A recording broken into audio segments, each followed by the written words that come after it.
We learn so many things and skills at school that prepare us to excel at our jobs, but I wonder why we didn't learn so much about relationship skills. I think a lot of people assume that relationships don't require skills, it's just something that we learn to do naturally.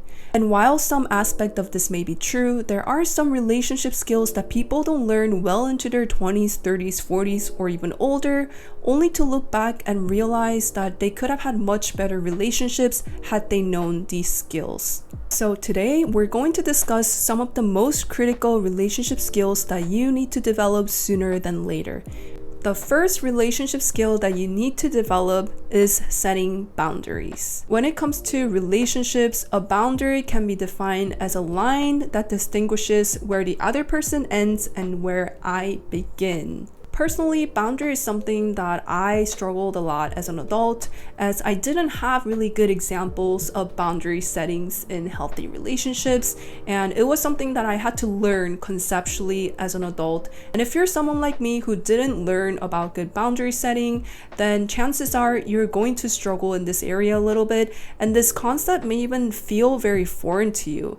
And while understanding new concepts in our brain is one thing, we all know that to put things into action is the difficult part. But don't be discouraged, because just like any other skills, boundary setting is a skill that can be learned and that can be practiced over and over again, and you can certainly improve in this area. In some relationships, you won't even have to exercise boundaries too much. If there's a general consensus and general respect and mutual respect between two people, then you may not have to exercise too much boundaries. But unfortunately, we don't live in a happy la la land where everybody's respectful of each other. But sometimes with some coworkers, some friends, or even some family members, you will be put in a situation where you will have to practice more strict boundaries. And the reason why boundary setting is so important is because we can't always change other people.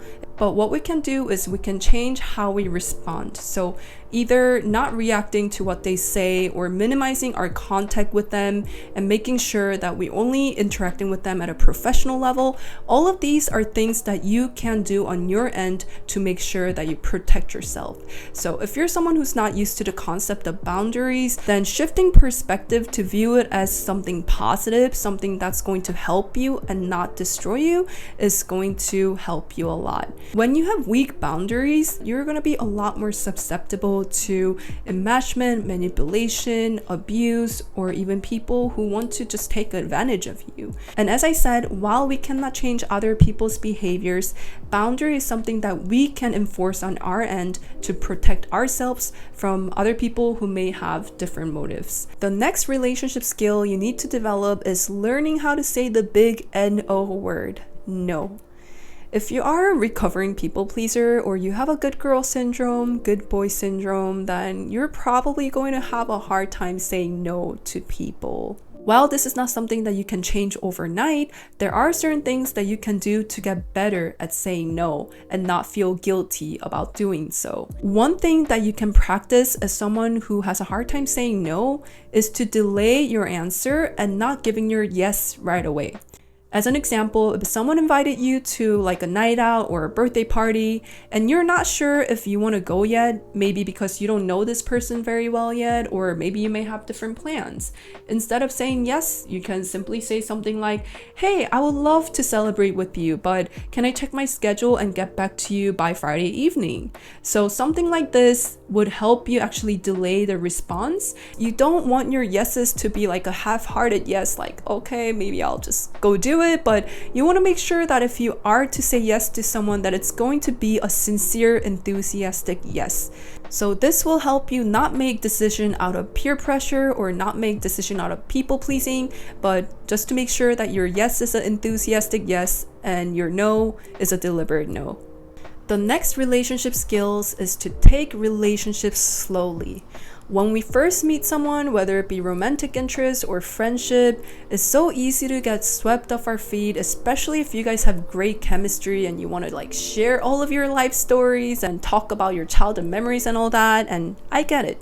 But when it comes to adult relationships, it never hurts to take things slowly, because no matter how charming the other person may be and no matter how you guys get along so well, chances are you really don't know that person very well. Now, there's a difference between taking things slow and being passive in relationships.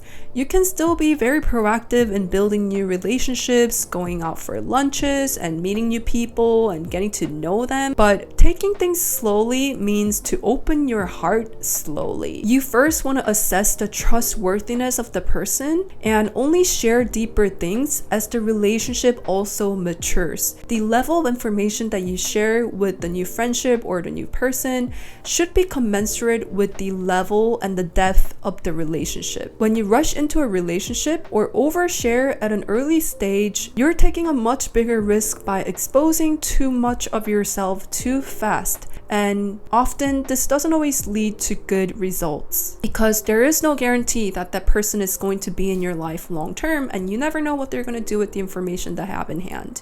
There is research out there that says that it takes at least 3 months for someone to show you who they are and their character to come off. When they show you who they are, you also have to believe them and not give them endless benefit of the doubt as much as you would want to do so. The last relationship skill that you need to develop is the ability to deal with rude people, aka growing a backbone. Kindness goes a long way and we should all aim to be kind, but some people will take advantage of your kindness, and kindness certainly does not equal being a doormat. If you're naturally not a confrontational person or conflict avoidant, then you don't have to go about this in an aggressive way. When someone is being offensive or rude, instead of feeling that shame and discomfort yourself, the goal is to transfer that discomfort to the offender. Let's say someone makes a really rude remark, or they're being super obnoxious, or they're treating you unfairly at work. Instead of being aggressive, some of the phrases that you can say are things like, "Excuse me?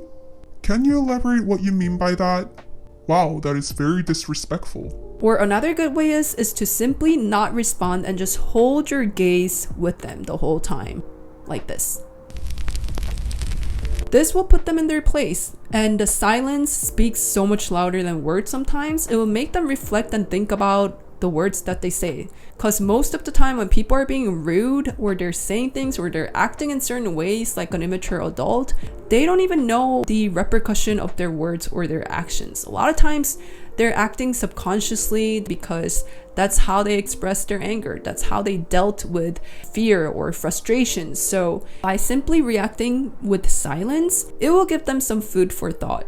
Accountability and authenticity will go a long way in maintaining good relationship. Nobody benefits by enabling toxic behaviors or enabling rude behaviors. And when you confront these people on their behaviors, if they are someone who can reflect, who can take responsibility, they will apologize sincerely, and it will actually bring you guys closer together. Those were the 4 relationship skills that everyone should develop over time. Whether you're in your teens, 20s, 30s, or even older, these relationship skills, they're never too late to learn. And at first, if you're someone who's not familiar with boundary setting or other things that we talked about today, it may feel really foreign and unfamiliar, but make sure to practice with people in your life. Make sure to practice these things with your friends and your family. And eventually you will find that you're better able to deal with these situations. So I hope this video was helpful to you. If you enjoyed this content, please give it a like so the YouTube algorithm can recommend it to more people. And if you want to see more content similar to this, go ahead and subscribe, and I will see you very soon. Bye!